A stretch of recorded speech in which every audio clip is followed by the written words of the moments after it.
This is the Random Cock Radio Podcast. Today's story, The Sound of Silkworms. Written and produced by Trevor Romain.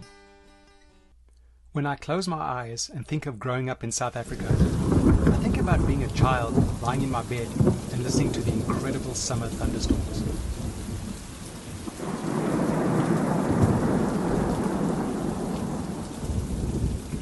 I think about my neighborhood where we played tok-toki and skopti blik and made our own foofie slides in the garden.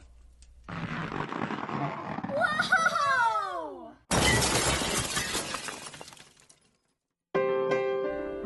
When I close my eyes and think about growing up in South Africa, I think of our corner cafes, the place we used to meet and greet and make up and break up. It was the place where you stole at least one piece of licorice, or one of those yellow plastic sherbets with the red lids, or a bag of jelly tots. It was the place where chappies was change, and you ate the inside of the bread while walking home, or riding home on your bicycle. Or you hoped to catch a glimpse of the love of your life. It was the place where your mom found out what random cuck you had been up to from other parents in the neighborhood. It was the place where you got the news and opinions and social commentary, where you put down other schools' rugby or cricket or hockey or netball teams and talked about getting flapped for not doing your homework. It was the place where you learnt swear words in Italian, Portuguese, Greek, Lebanese and Fanagalo, where the cafe owner knew you by name and promised he was going to tell your father what you had done in his shop. It was a place you went if you were lonely and knew you'd find someone there to talk to, where you swapped soccer cards and matchbooks and clapped your dingbat and bought a Coca-Cola or Fanta yo-yo or extra yo-yo strings, where you tried to figure out what the word yo-yo meant and everyone had a different story depending on which ethnic neighborhood the cafe was in. My grandfather was a farmer in the Free State, and the cafes in little towns across the country like Vredefort, Bethel, Koppies, Springbok, Pofadder, Twee Buffels met een skoot dood Skietfontein, were the central news agency for the farming community.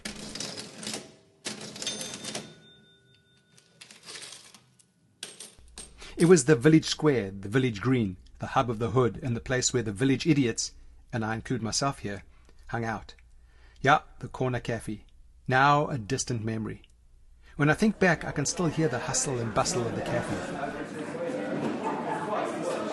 and the munching of Simba and Willard's chips, and eating a Wall's Eskimo pie. And on a hot day, you could hear the refreshing, hissing sound of a Coke bottle being opened with a bottle opener that was tied to a string at the end of the counter. And I can still hear the sound of the pinball machine in the background, dinging away as the local hooligans shook the machine for all it was worth, and then some. And on the street outside the cafes, in the cities, the red double-decker buses.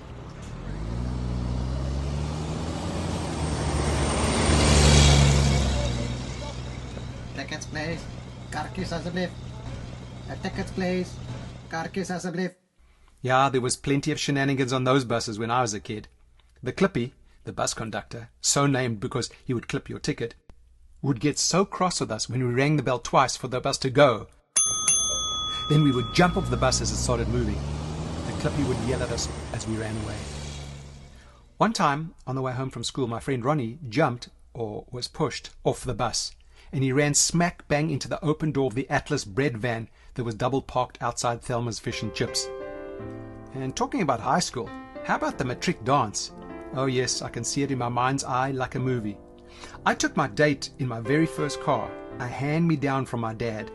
It was a Renault 16, possibly the ugliest car ever designed, and it was yellow. The latch on the front passenger seat was broken, and every time I accelerated, the girl shot forward, and every time I braked, she shot back. I had to drive holding the seat in place with my hand while simultaneously changing gears. Not the romantic start I had hoped for. And no, I didn't score, mainly because she had a tribe of big brothers and I wanted to stay alive. And what about those 16mm movies? I have such vivid memories of going to those movie shops and renting 16mm projectors and hiring cowboy Skopskiet and Dorner movies, also known as spaghetti westerns, which included The Good, the Bad and the Ugly. A fistful of dollars. They call me Trinity. And God Forgives I Don't with Terence Hill and Bud Spencer. Also movies like Paint Your Wagon, Kelly's Heroes, and all the Pink Panther movies, of course.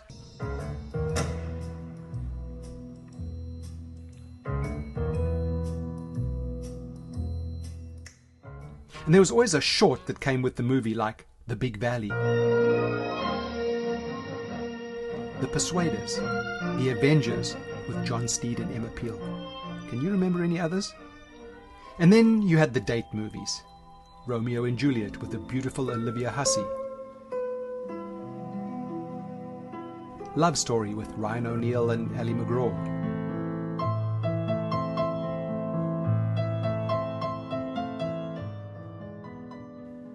and Jaws, which guaranteed hand-holding.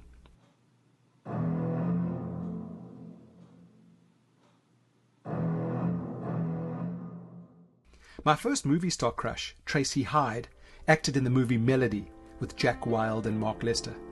It was so pitiful. I even wrote her a love letter, and believe it or not, she didn't write back. I was heartbroken. She bust up with me before we even started dating. When I close my eyes and think of growing up in South Africa, the memories come flooding back in no particular order or sequence.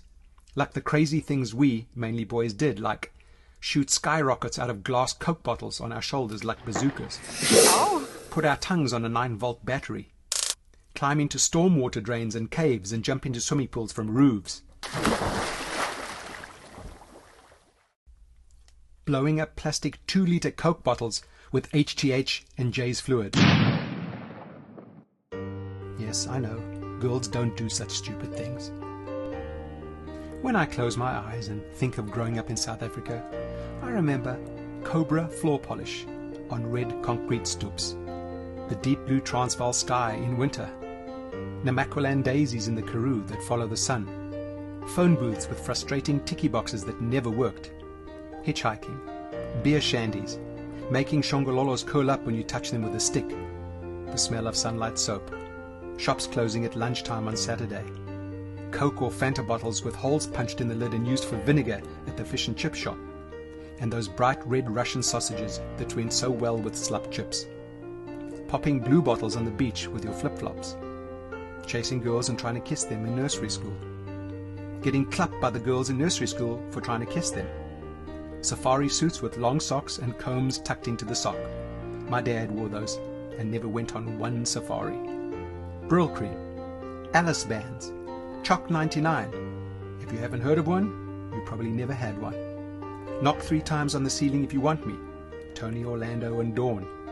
Crib notes at school. Pretending to be sick and staying home from school, and the only thing to listen to was Hospitaal Tate on the radio with Esme. Daar's 'n lied en 'n glimlag vir jou. 'n Hospitaal Tate onthou. Vertreur die wolke van grys. 50cc motorcycles with names like Zundup and Lambretta. Going for a drive on Sundays, to nowhere in particular, but landing up at someone's house for tea. For those who grew up in Johannesburg, the Wits rag with all the floats and drommies. Yes, drommies. And the Wits magazine. Calling youngsters pippy jawlers. Making Scooby-Doos at school while trying to hold up your pants because the marbles were so heavy in your pockets. Surprising your pal by frantically pumping a bicycle pump and touching the metal part to the back of his neck when he wasn't watching. This was usually followed by a scream and an "Aina" and the high probability of a punch to the face. But you still did it. Taking your driving test with a high-ranking municipal officer. The old toppy who took me for my driving test had no sense of humor when I asked him if he was poop scared. Peeling Bostik off my fingers. And the sound of silkworms munching on mulberry leaves in a shoebox under my bed, with holes poked in the lid with a yellow ballpoint pen. When I close my eyes and think of South Africa, I smile.